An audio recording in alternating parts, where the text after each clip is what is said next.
Hi everybody, welcome to September's issue of Sassy Sonya Sews. Today we have another completed project to showcase to you. Like quite a few of the things that I do, this one is going to be a gift for someone who's already had their birthday. However, I was not finished yet, so it didn't get completed. Today we are introducing the Seaside Kingdom. And this is what the completed project looks like. As usual, this is a Mirabilia design that is created by Nora Corbett. Like so many of them, there's little snippets. I imagined the most beautiful, sparkling, crystallized castle and the warm breezes of the ocean.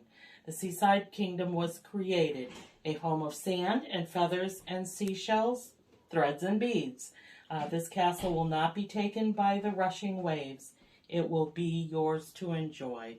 So what she says is true. As you can see, there's a lot of areas that are not filled in by threads, which I really like about this project.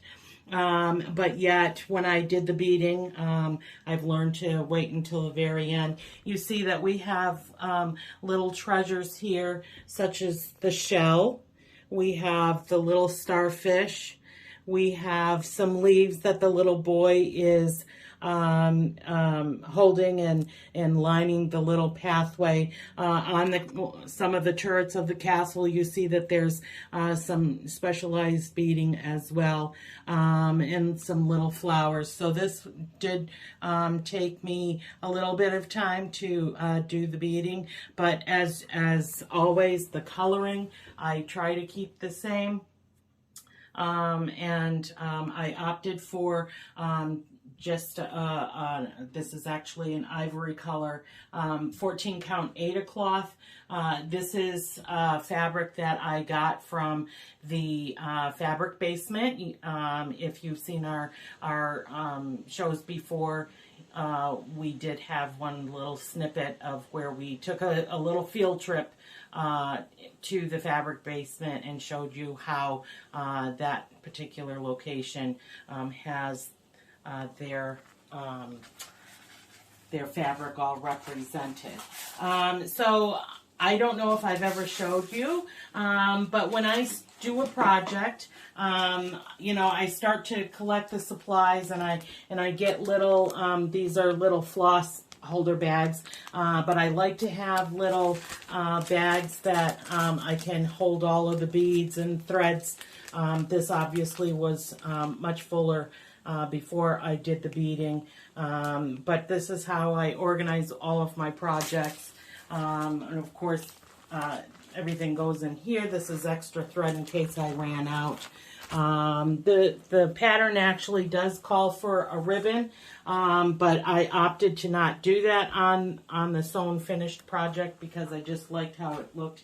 So I'm going to be mounting it on one of these boards. This side here is tacky, so and it's a good acid-free, so to speak. So I'm going to position the project on here so that it's straight, and then I'm going to be able to mount it into the picture frame. If I was not going to be mounting it and giving it to someone, I have decided that instead of storing my completed projects rolled up in a drawer, I have acid-free tissue paper that I'm going to roll the projects in. Once I've wrapped it in that acid-free tissue paper, it's going to go into one of these little mailing tubes. You can find these at most office supply stores. They vary and range from $3.50 each to what I got is actually a quantity of 50. So, considering how many patterns I have, I felt that that was going to be a better bang for my buck. So, that is the Seaside Kingdom. And we'll show it once again. And since this is the Labor Day weekend, we wish everyone a happy and safe holiday weekend. And we'll see you next time on Sassy Sonya Sews. Happy sewing!